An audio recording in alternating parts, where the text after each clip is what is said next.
Welcome, everyone. Happy Wednesday. I'm the Grace Strega, and I'm here to give you your daily collective read for today, Wednesday, October 29th, 2025. What do we have coming through in the cards for today? Can I please have the first two cards in our 5-card spread for today? Woo, flying out of the deck right now. We have the King of Wands in its upright in combination with the Three of Swords in its reversal. So let's talk. One of the things that has shifted right now, the big thing we want to talk about is Mercury has moved into Sagittarius. And I actually feel like, and I was saying this before we started the podcast, I feel like that's actually positive. It's positive, it's productive. The thing about the thing I want to describe when we've got Mars and like Mercury in Scorpio together is it's a lot of on guard energy. It's a lot of this. It's a lot of who sent you here? like what are you doing here? State your business. It's a lot of that feeling of overprotectiveness, right? And it can create a lot of those feelings of anxiety. It's like shadow work central when we have a lot of that scorpionic energy there, which isn't necessarily a bad thing, because it's the space or place by which, and again, it's whenever we've got a lot of scorpionic energy, it can sometimes feel like are the spaces where we need shadow, like the spaces where we're doing our shadow work, sometimes can feel like they're being pushed a little bit. But the nice thing about Mercury moving into Sagittarius is it's a lot of it's allowing the confidence of the self to carry the self. It's like Mercury in Sagittarius often speaks to me as like chariot energy, which is the space by which we're able to identify what feels like it is productive or what feels like it's energetically positive or possible. It also allows, I keep on getting to it, it also allows the context of being able to recognize and identify.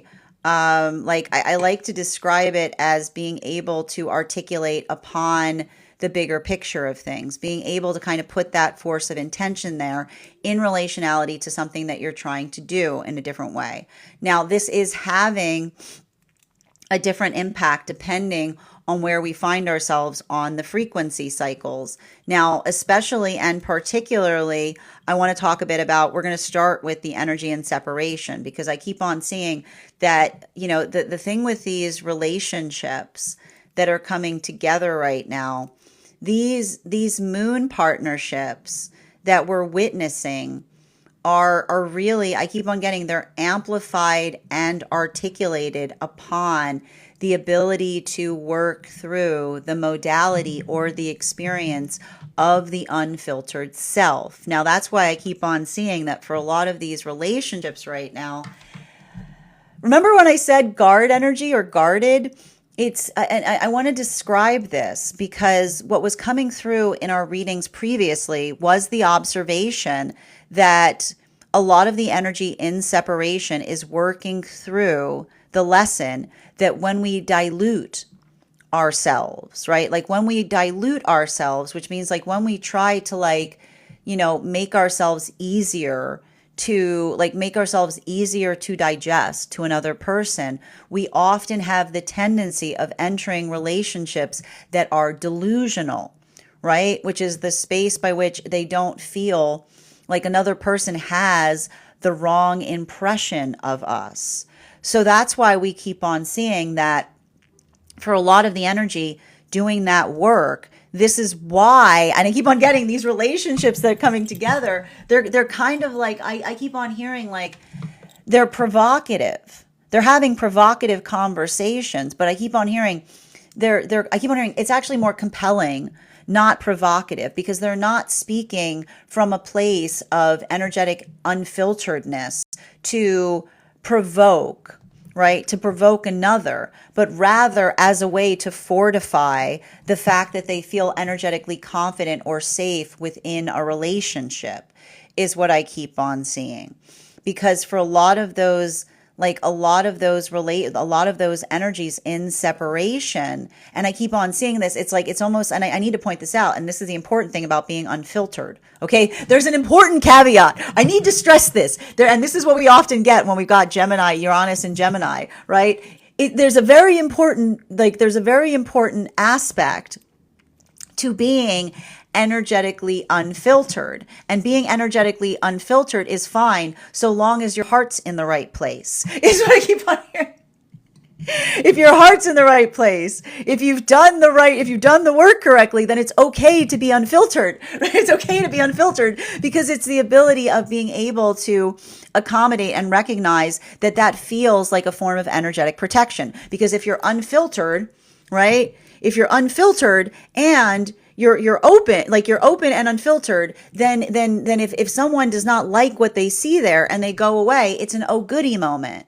Right? It's the moment or modality by which one says yippee because it's the amplification or articulation of what feels like it is energetically like correct alignment. So we see that a lot of that is potentially happening there. And I keep on getting, it's difficult, right? There's something energetically important in relationality to that work. And that's what I meant when I was saying and articulating upon the idea or the aspect of Mercury being in Sagittarius, because I keep on seeing that I told you, like these are relationships where they're coming together and they're working and they're working on finding the energetic confidence to articulate and to communicate something like in a more grounded or a more stabilized fashion, as it were. But that work isn't easy. And I keep on seeing that it's almost like potentially a lot of energy articulating upon how much they've transformed or changed, because we still got Mars and Scorpio. Now, for the energy that's coming into divine union, center card for today's spread. Ooh, we got ourselves a Tower card in the reversal, center of our spread today. Now that is very intriguing. Now we don't mind it. We don't mind a reverse Tower here. We don't mind a reverse Tower because I keep on seeing like the aspect or the modality of navigating a reverse Tower is, I keep on getting the articulation or the amplification by which one is able to recognize or identify. I keep on seeing I keep on getting the ability to energetically navigate something in such a way that one is able to communicate the space of one's intentions. And I'm not surprised to see that reverse Tower energy here, because what do we keep on seeing with the reverse Tower energy? The reverse Tower energy effectively indicates to us circumstances or experiences. And this is what we were talking about with the energy that's moving into divine union. As we mentioned, those were the relationships, the temperance relationships that were coming together between the time of Mercury of Uranus going retrograde up until the solstice period that we experienced this summer. For a lot of these relationships, working through the modality of feelings, like this grand expression of feelings, having all of these feelings come into play in relationality to something, working through them, feeling that intensity, but not allowing oneself to become recursive, right? Not going back to situations by which something was like they were feeling something. Because for some of these relationships, remember how we were articulating that the ability of having a lot of emotions about something, having a lot of that energetic intensity or feeling a lot of that feeling of expression, but then in the same modality by which they were experiencing that, then going through the process by which I keep on seeing they're learning more about counterpart, they're understanding the enormity of the energetic feelings by which they've been working to heal something. And I just keep on seeing that for a lot of the energy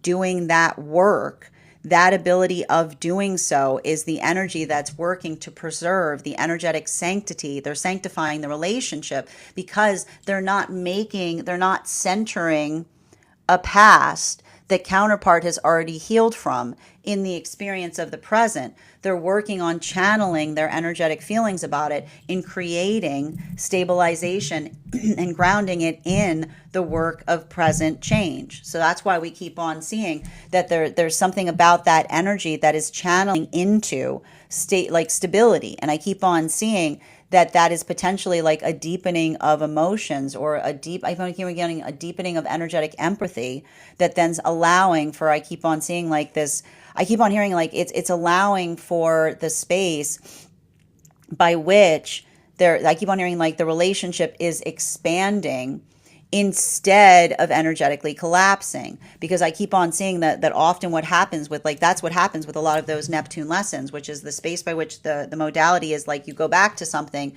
you affect it, and then it becomes the present, and then it's like all of that healing feels like it wasn't like it's like this is what we often go through with Neptune lessons. It's the observation of understanding that ability of allowing, like the way we heal is having our hands full of the present that allows us to be able to do something more effectively. So there, I told you, like that same pragmatism that we articulated, that we saw that was occurring for a lot of the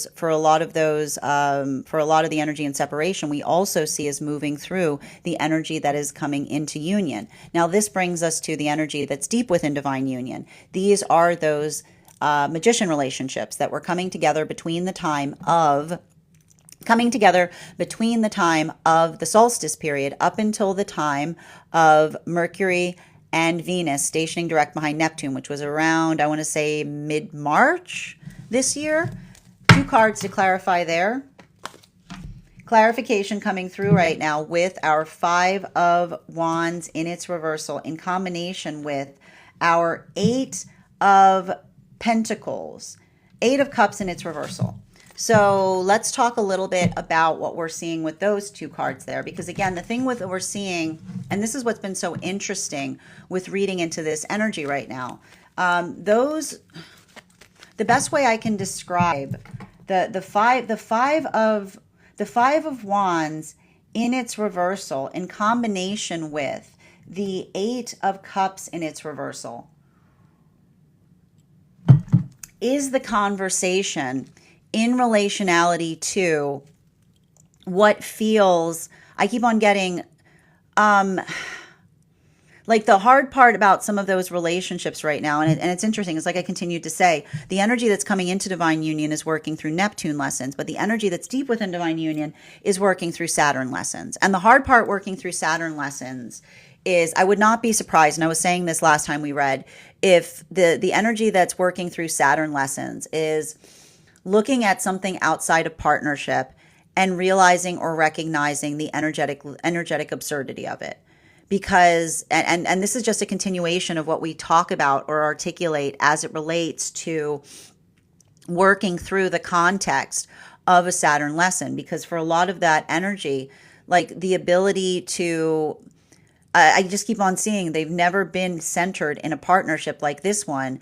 And that means that something that they're able to articulate outside of relationship, if someone is in a modality by which they're not feeling that same sense of elation, right? But instead articulating frustration that they see another person energetically centered. Like it's like almost the energy that looks towards another and says, like, what would you have me do? Like, you know what I mean? Like, it's the energy that says, like, healthy energy wants to see us steadfast. So I keep on seeing that they're potentially putting proximity to something, right? But even in the modality by which they're putting proximity to something, it's like that proximity is allowing the context of being able to energetically heal. But even in the space by which they're putting that proximity and allowing something to heal, I feel like they're trying to let go of hard feelings about it, because something that they're seeing is changing their optics on the past in some kind of profound way. Now, this brings us back to the energy that's in separation. Clarification between our King of Wands in its upright and our 3 of Swords in its reversal. Can I get 1 card to clarify, please?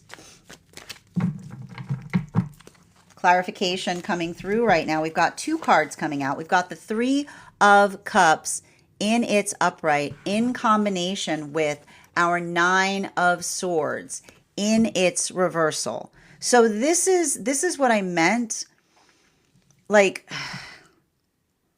the the thing I keep on seeing with a lot of these relationships is there's the words that I keep on getting in some of these moon relationships that are coming together right now is strong tea is what I keep on getting. Like there, it's almost like the energy that's articulating upon the fact that they're strong tea. And the reason I keep on getting that the fact is that they're kind of strong tea to a certain extent has to do, remember when I said that some of these, I keep on getting that some of these moon partnerships are working through, I keep on getting they're working through the understanding that when we, I keep on hearing, when we dilute ourselves, we delude ourselves in partnership, which is the observation that when we work to become like when we work to become less ourselves, we often enter relationships where we don't feel that we can be our most authentic self, right? So that's why we keep on seeing that for a lot of those relationships or a lot of those circumstances, that that ability of doing so, I just keep on seeing that that's why I keep on hearing that's why they're trying to come towards each other in a compelling fashion. I keep on getting it's compelling and it's potentially provocative, but it's not intentionally provocative, right? Like this is not. I gotta. I gotta work through this. I gotta work through this as I articulate this. This is not, and we're going to have to go through this whenever we're going through Uranus and Gemini. This is not a situation where someone is being absolutely awful. Okay, I need to stress this. We are not talking about situations where someone has not done their shadow work effectively and says, I'm like, if you can't handle me, like if you can't handle me at my worst, you don't deserve me at my best. That is not what we're talking about. We are talking about circumstances or situations that say, I work to be good with myself, which means when we work to be good with ourselves, then our feelings can go on, like we can release our feelings, right? Like it's like as long as you check your heart space, right? Then it's okay. As long as you check your heart space, then the feelings are in the right place. So I keep on getting it's a lot of that observation in being able to articulate and amplify upon that energetic journey. It's like I keep on getting it's the fortification point of being able to do something. I keep on hearing the fortification point in being able to do something in such a way that allows one, I keep on hearing that allows one to effectively be able to convey, I keep on getting like convey the authenticity of the self. And I keep on getting like that authenticity of the self feels like it's energetically fortifying. So these are the relationships that are coming together in that fashion. And I keep on getting it's difficult, right? There's a lot of that modality there. There's a lot of that energetic unpacking, but I keep on getting like a lot of that unpacking is articulated or identified in relationality to what feels like it's energetically productive. So there's a lot of that productivity there because I keep on seeing like these are the energies that are feeling that expansiveness or that expressiveness in relationality to those feelings. Continuing to get clarification between our Three of Swords in its reversal in combination with our Tower card in its reversal. Can I get one card to clarify? Clarification coming through right now with our High Priestess in its upright. So the energy that we see, the High Priestess in its upright, and we're talking a bit about we're going towards the energy that is moving deeper into divine union. For a lot of the energy that is moving into divine union right now, this is what I mean in terms of these temperance relationships. These temperance relationships, the best way I can describe what I'm seeing there, it has to do with, I keep on getting, this is what I mean in relationality to some of those energies that are working through the modality or experience of feeling energetically grounded or stabilized in a circumstance or situation. Because for a lot of these relationships that we're seeing that are moving through those Neptune lessons, that ability to, I keep on hearing like that ability to I keep on seeing like I keep on hearing they're sanctifying their energetic partnerships. And the reason that they're energetically sanctifying those partnerships, as it were, has to do with the modality or the experience by which they are able to navigate to another, the importance of another person's energetic healing journey is what I keep on seeing. Remember, I told you for a lot of these temperance relationships, being able to understand the full breadth, being able to understand the full breadth of what another person went through. Like I keep on seeing there's a lot there. Like, and I keep on hearing like there's a lot of those emotions that another was feeling, like feeling the full expanse of something. But that's why I keep on seeing that this is the energy, right? They're not trying to go back. They're not doing that work. They're not doing that work to effectively try to go back and change the past. Because I keep on hearing like all you do when you try to go back and put your feelings in the past is you make the past the present. I keep on seeing that for a lot of this energy, they're working on preserving the healing journey of the counterpart. They're sanctifying it and they're allowing for that space of holding it energetically precious. And I keep on hearing like, it's almost like I feel like they're finding new ways to explore or to convey what that fully means to them is what I keep on seeing. There's a lot of that I keep on getting. It's like it's working through a lot of that space that I keep on seeing like it's like working through a lot of that space in holding another person's healing journey in place is what I keep on seeing. And that's what feels so like that's what feels so significant in relationality to some of that experience. Now, continuing to get clarification between our Tower card in its reversal in combination with our Five of Wands in its reversal. Can I please get one card to clarify? Clarification coming through right now with our Ten of Cups in its upright. And I gotta say that the nice thing that we're seeing right now, especially with this second row, I just need to stress this, is like I want to describe this as, how do I describe this best? It's, and remember how I said, you know, like the thing about the thing about the scorpionic energy that we were just going through, and I think I tried to articulate this, is it's very, and this is something that Scorpios often have a tendency of trying to work through, like that ability of like those, like I keep on getting like those, like, you know what I mean? Like whenever I'm reading Scorpio energy, I always go like this. It's like those moments that feel like they indulge, right? Those moments that feel like they indulge the ego, like are often, I keep on getting like it's like working through the space where we want to effectively punctuate something in the modality or experience of being able to like push upon something very hard, right? But that's why we also see that our own ability to kind of, I keep on hearing like observe the self and recognize and identify what feels like it's energetically helpful, like that is effectively, and I keep on getting it's, and I feel like there's something important there too, in terms of the energy deep within divine union, because I almost feel like there's some kind of observation that's happening right now for energy that is in divine union, that is almost articulating and communicating upon how far they themselves have come. And why are we effectively identifying that they're working through the observation of how far they themselves have come?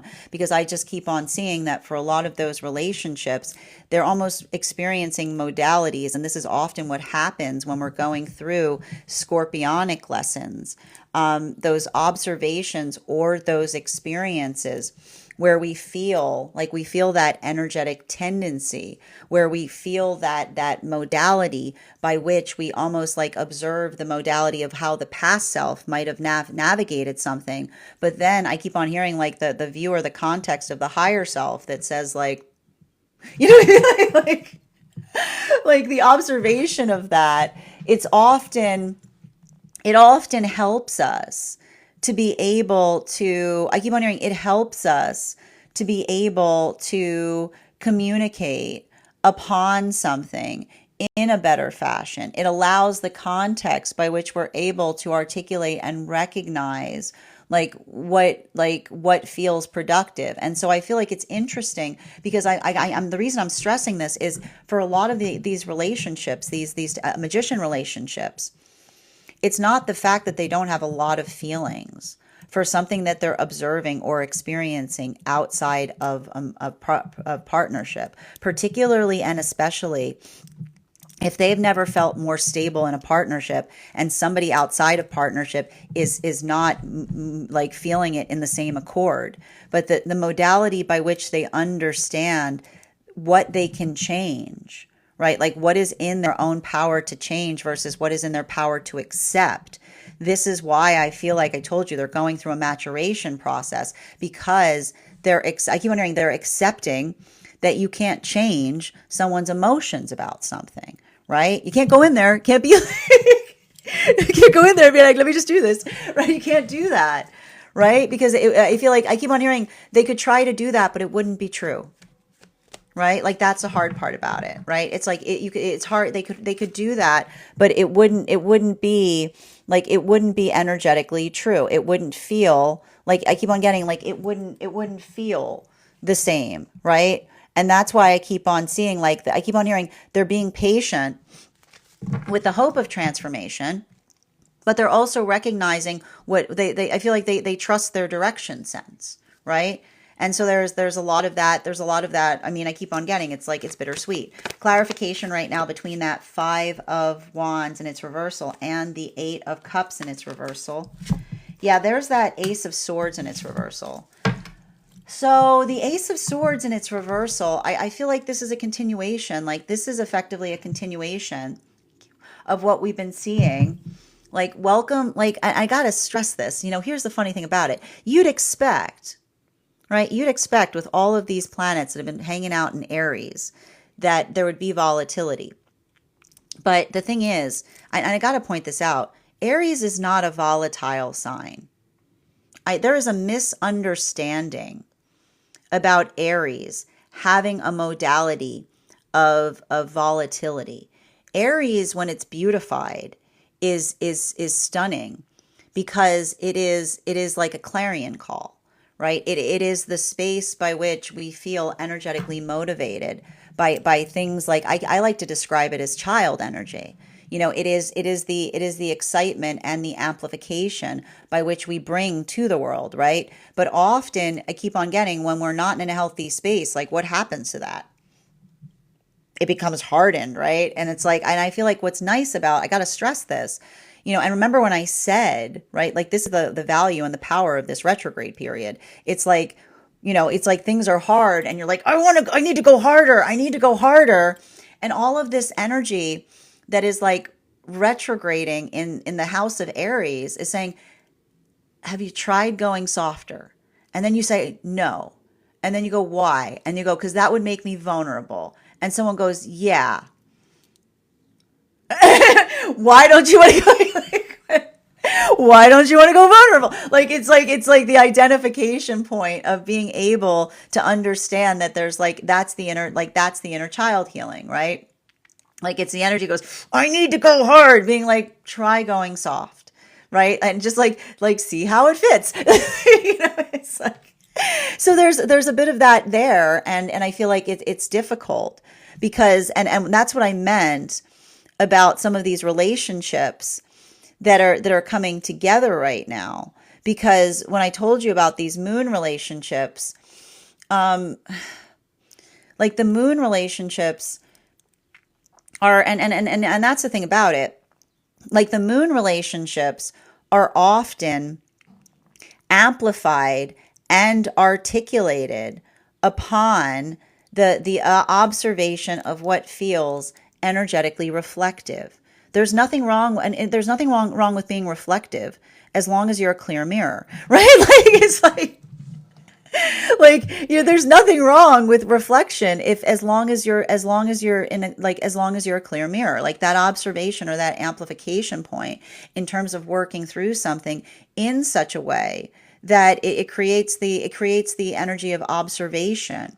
And I feel like often, and this is the hard part when we're going through like the with the Scorpio energy there, it's like the scorpionic energy going through these like these situations is like it often can like make us feel the anxiety or the like the anxiety of like the energetic fears coming to fruition. But the thing is like, and that's what Aries energy is. Like that is the heart of Aries energy. It's not the fact that you be hard. It's a space. It's a space by which you look at something and say, regardless, right? Like that's what we mean in relationality to regardless, right? It's not about the condition by which you find the world. It's the condition by which you choose to walk through it. Continuing to get clarity. And that's what I keep on seeing. That's why these relationships are coming towards each other in that unfiltered fashion. Continuing to get clarification between our Nine of Swords in its reversal, our Three of Cups in its upright, and our High Priestess. Can I get one card to clarify? Clarification coming through right now with a 10 of Wands in its upright. So we've got that 10 of Wands energy there. And the 10 of Wands energy, I like the 10 of Wands energy there for the energy that is, for the energy that's moving deeper into divine union. Because for a lot of the energy moving into divine union right now, those temperance partnerships that we articulated or expressed, the difficulty or the hurdle that we're potentially experiencing or working through has to do with I keep on getting the modality or experience of being able to recognize and identify. I keep on getting the force of intention by which we are able to recognize and support counterpart. And that's what I meant in terms of some of those relationships right now feeling energetically sanctified. Because for a lot of the relationships, doing that work, like working through something in a certain way, I just keep on seeing that this is the energy that effectively, like it effectively observes or identifies what that force of intention is.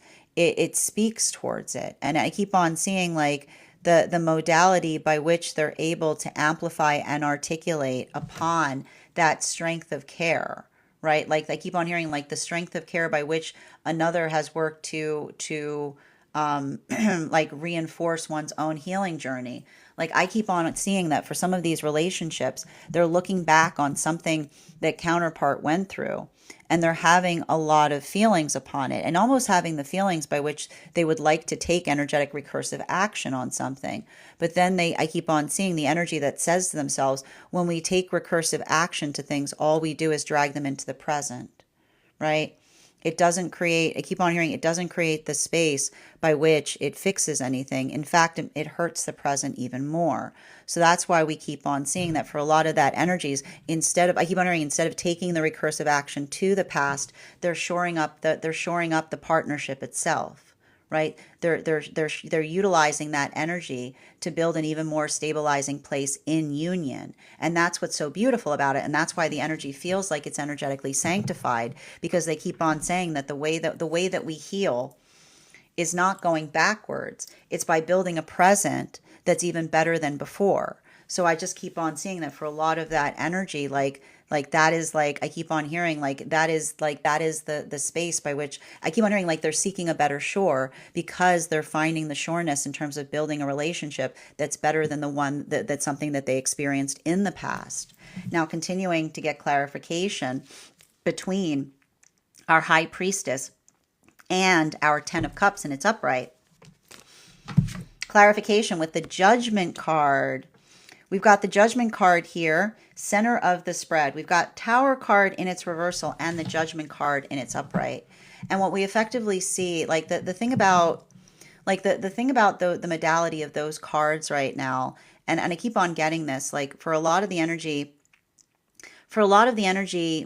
deep within divine union, it's the observation that understanding what is healing, like what is healing, is often amplified and articulated by the observation of being able to recognize and identify what feels like it's energetically, like I keep on getting like what feels like it's energetically productive, or what feels like it's energetically like best. And I keep on seeing that what's hard for a lot of the energy that's potentially struggling with that right now, particularly and especially for a lot of those relationships that are building into it. When I tell you that the maturation process for some of these magician partnerships right now, I keep on seeing that this is the energy that I keep on hearing that they are doing very similar work to the energy that's coming into union, because it's not, I keep on hearing it's not about feelings.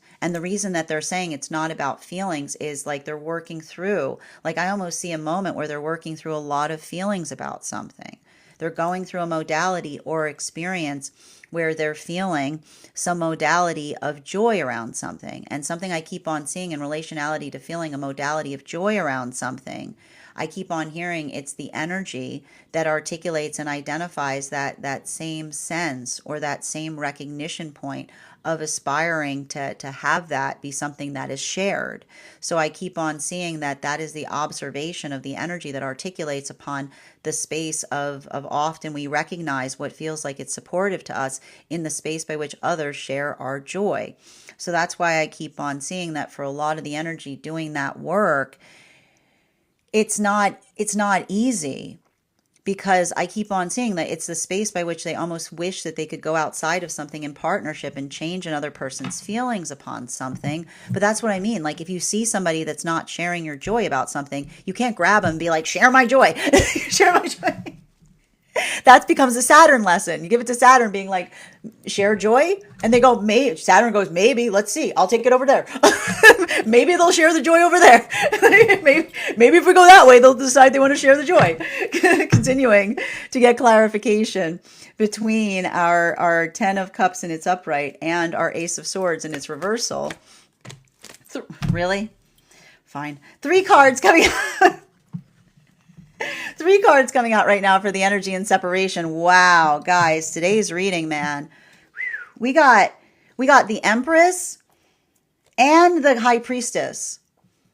And the High Priestess on the table. And they're both in their upright. I like it. I like it. High Empress, 7 of Pentacles, and the Ace of Pentacles in its upright. So the one thing I'm seeing in relationality to this right now, I feel like one of the things that we're seeing is, hold on, 7, 8, 9, 10, 11. Okay, yeah, that makes sense. So for a lot of the energy in separation right now, how do I describe this?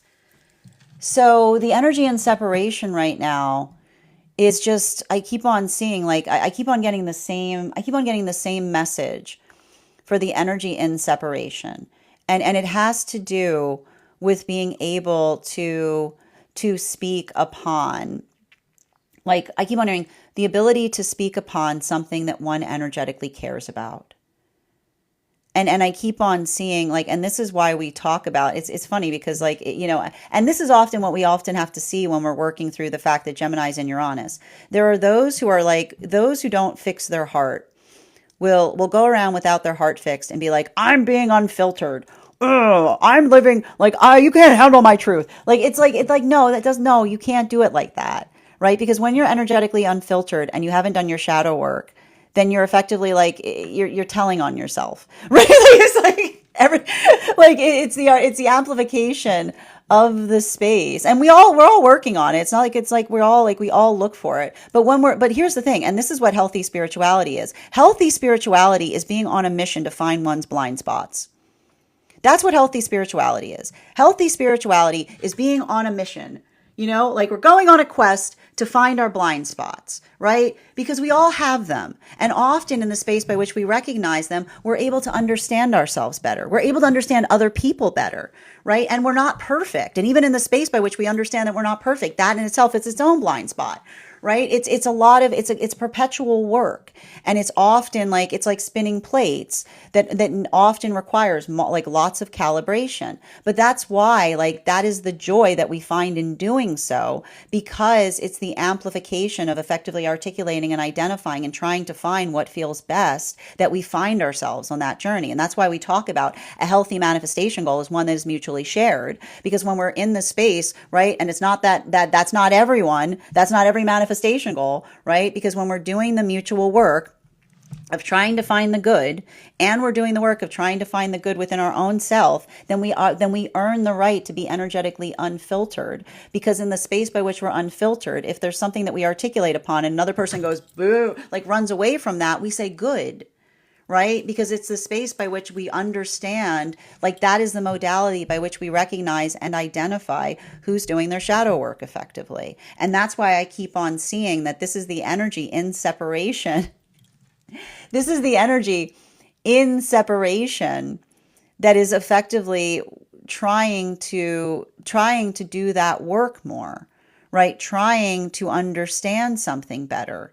And I keep on getting like that observation, like that work in terms of understanding and identifying the ability of not potentially being perfect, but always being in the space of being able to be adaptable and learning more. I keep on seeing that that's what I meant about some of these relationships coming together via the explorative conversations, right? So I keep on hearing like they're articulating upon things, they're speaking upon them, and they're energetically sharing their feelings. And I keep on seeing it's not easy, because for a lot of the energy right now, being able to do that work, I feel like there's something significant about it in relationality to trying to convey the energetic meaning of something. And there's something about that conveyance point in terms of articulating the meaning upon something that I keep on seeing like allows the space by which a conversation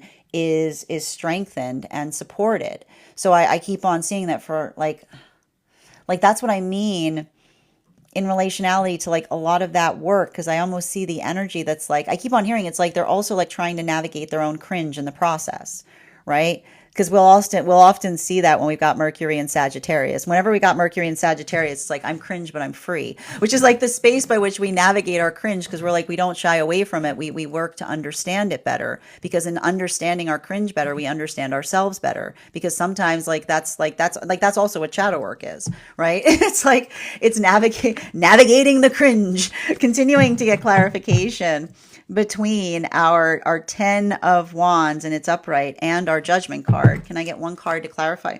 One card to clarify, please. A lot of cards want to fly out of this deck. Okay, there it is. Is this transverse? I think it's transverse. It's interesting. It's actually it's not transverse. It's a sliding scale. Okay, it's meant to be cantilevered, so it's fine. It's cantilevered. Okay, we're doing cantilevered now. It's a cantilevered. It's a cantilevered it's a cantilevered eight of swords is the best way I can describe it. So and the thing about it is, and you need to describe this, and I feel like this is also something like, okay, so it's interesting that we've got the eight of swords there, and it's cantilevered, because what I'm basically seeing with the eight of swords and it's being cantilevered, and it's interesting because it has a different impact depending on which frequency we're reading for. So I feel like what I meant, like I almost like I've got a lot of this like energy. It's interesting because like the energy in separation, it feels like moon, like there's still moon partnerships, but it feels like it's got a little bit of the Fool card there.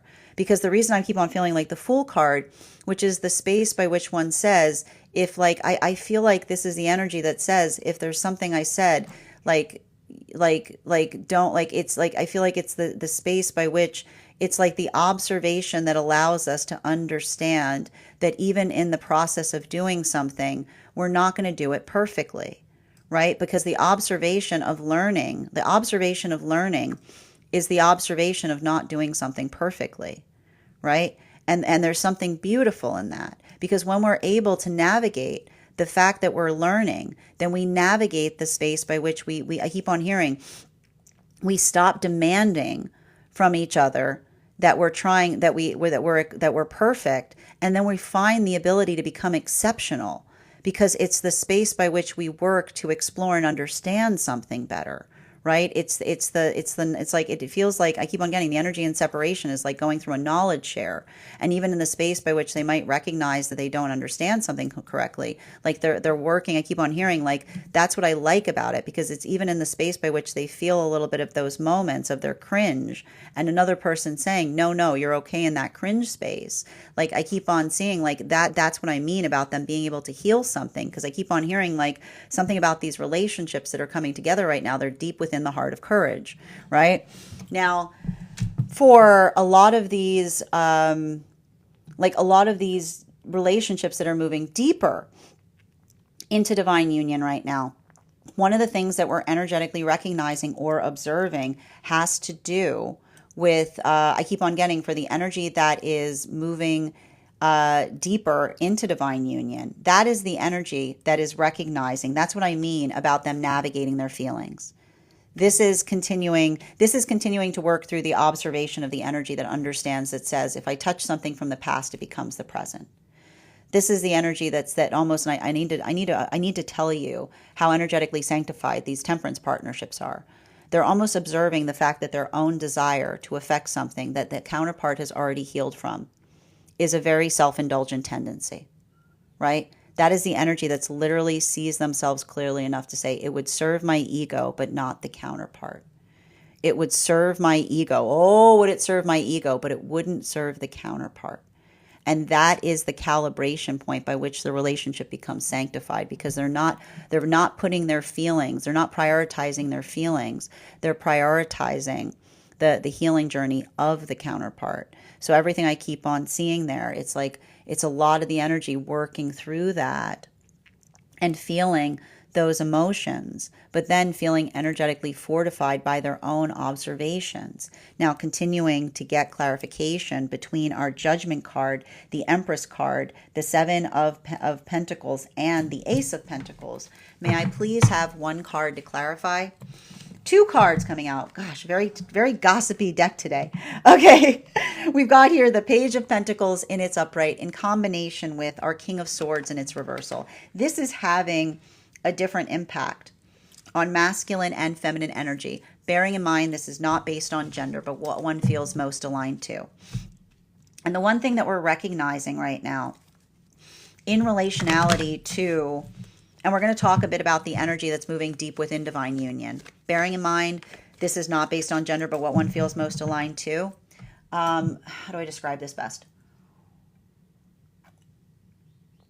For the energy right now, that is the energy right now that is moving deep within divine union, I keep on seeing they are having an absolute, I keep on getting 300, and they're having a 180 degree moment where the reason that they're healing something profoundly is not just the fact that they understand and they see something outside of partnership that grieves them, but they cannot change. But they are simultaneously witnessing something that feels very familiar to the past journey. Remember when I said that this is very triggering energy? Remember how I said how incredible the work the temperance energy is doing? Because not only is there something that's happening right now for those temperance partnerships that they want to go back to, but it's laying directly on a trauma trigger. It's laying directly on a trauma trigger.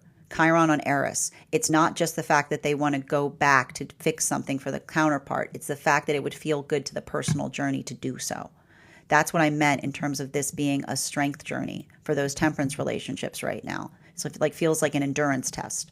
While for the energy that's deep within divine union, this is the energy that's going, oh, good Lord. Like it's the energy going, oh, that's what I looked like. It's the energy going, it's inner child healing.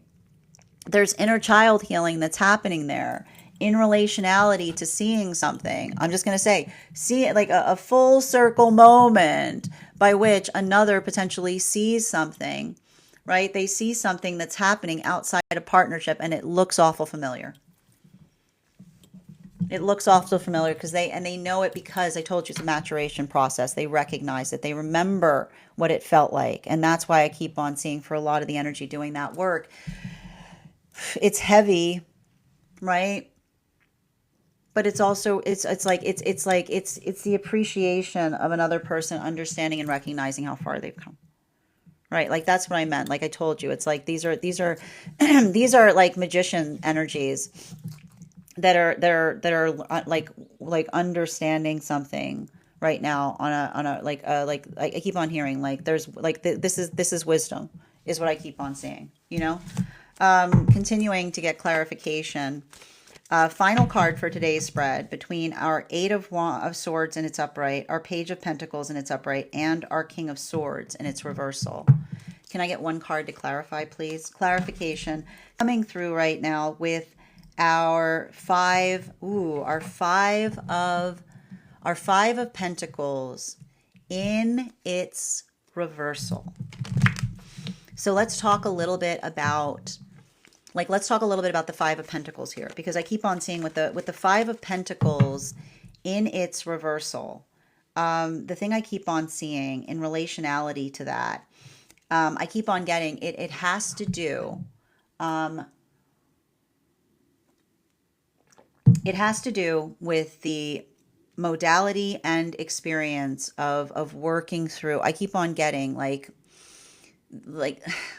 And this is what I meant. And this is why this energy right now is so difficult, because I know I'm like, I hate to say this, but when we feel energetically triggered, it's an opportunity to heal a trigger, right? Like that's the hard part about it. Like it's not the fact that we heal every trigger. Some triggers are supposed to be there, right? Some triggers are very well placed. And the best way you can usually tell if a trigger is where it needs to be is if it's by a standard, right? A trigger by a standard, good, right?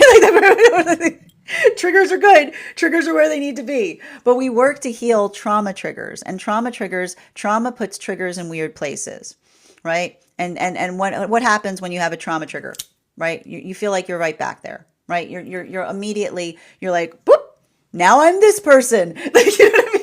Like, and that's the thing. Like, it's not necessarily like the space by which, and even in the space by which, again, sometimes it's okay. Like, it's not okay not to be triggered by things. That's weird. Like, that's weird. If you tell me your healing journey is one that you're not supposed to be triggered, are you okay? Like you're supposed to be triggered by things. It's important.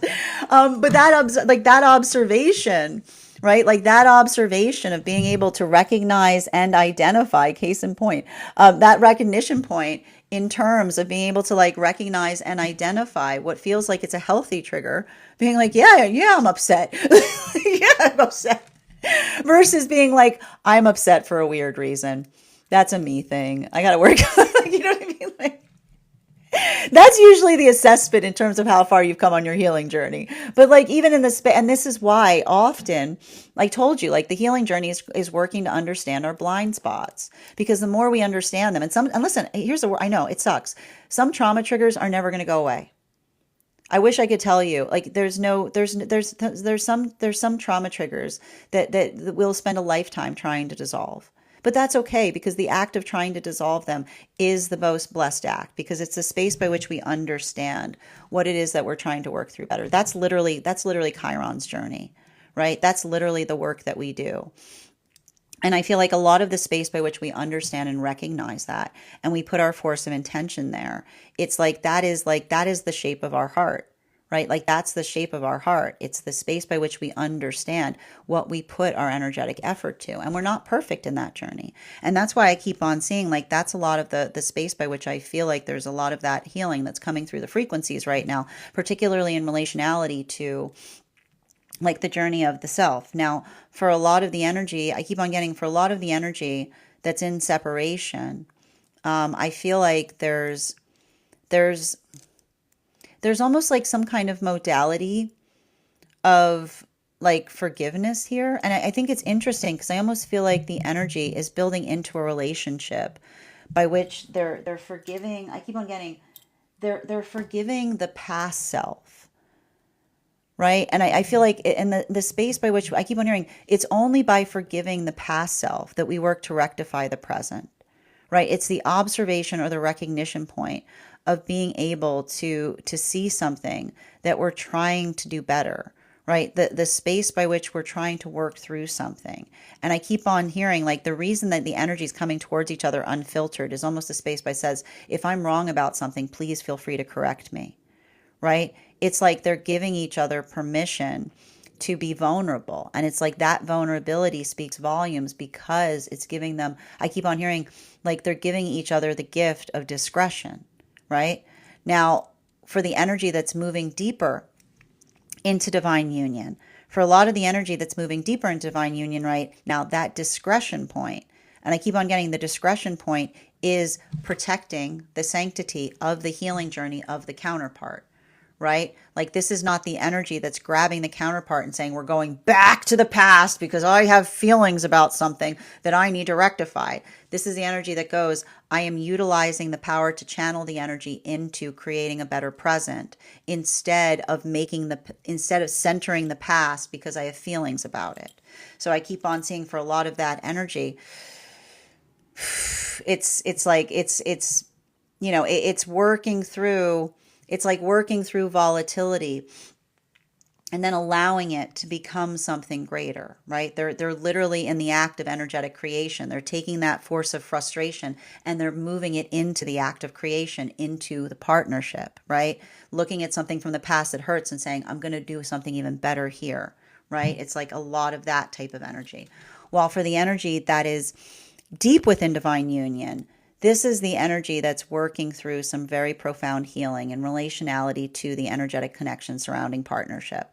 Because I just keep on seeing that if these are relationships where there's volatility, then I almost feel like, and what's interesting too, I keep on hearing like they're building into the context of sharing that journey with others and almost feeling like that energetic support system. Because I just keep on seeing that for a lot of the energy doing that work, it's like I keep on hearing it's a continuation of another person being able to amplify and articulate upon how I keep wondering our joy shouldn't hurt each other, right? It's the space by which we understand and navigate our happiness is also calibrated by shared joy. So I keep on hearing like joy is something that should be shared.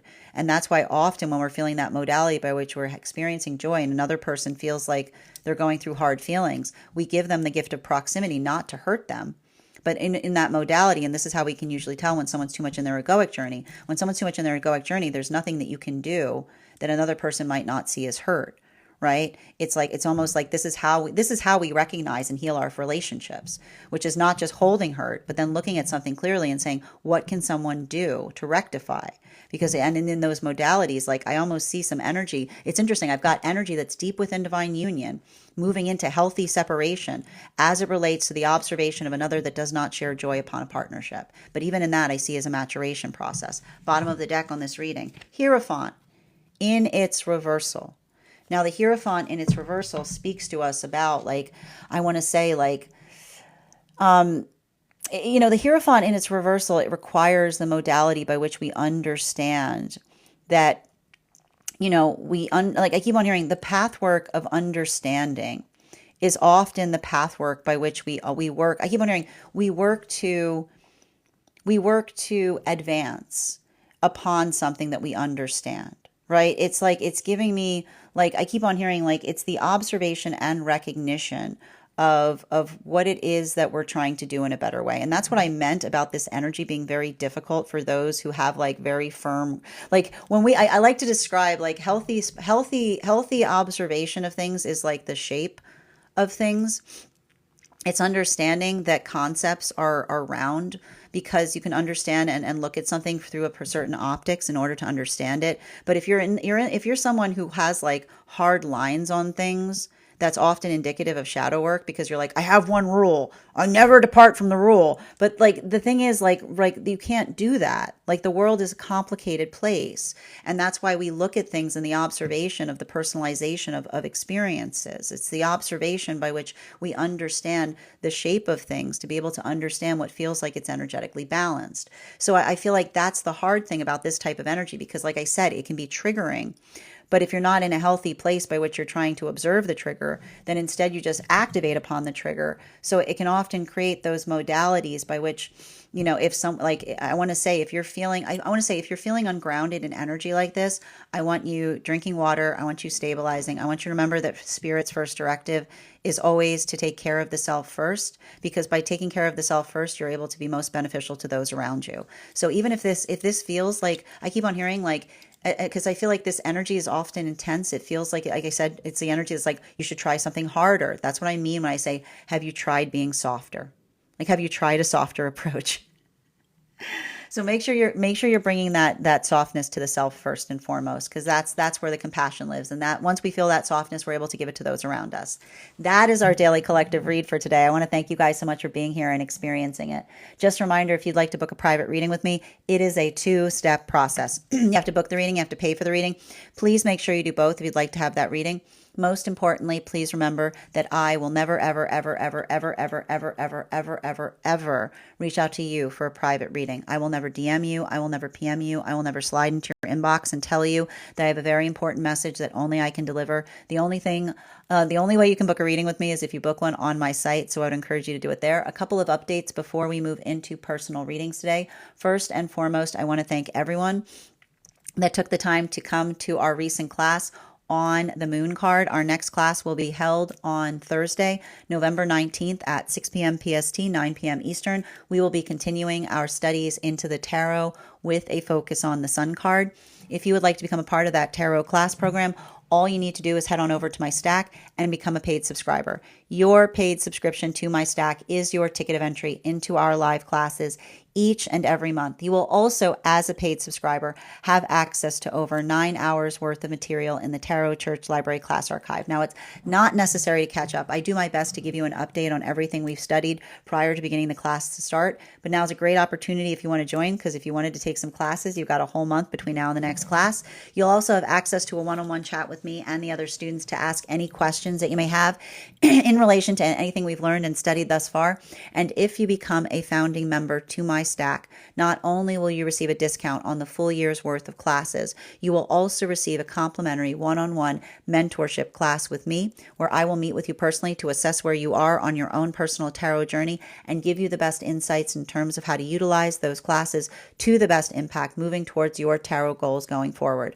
One of the things I tried to do in these classes was make them accessible to the absolute novice tarot reader as well as the seasoned reader. There's definitely something there for everyone. Don't let your lack of experience or your robust experience prevent you from joining us in these classes. And even if you don't become a paid subscriber to my stack, I would encourage you to follow me there to stay up to date on any new offerings or services. I also post my weekly newsletter there, which will let you know about my in-person events as well as my online live schedule. You'll also have updates to any of my Mystic Meditation articles, which I release release bi-monthly to give you an update on what we've been experiencing in the lunation cycles.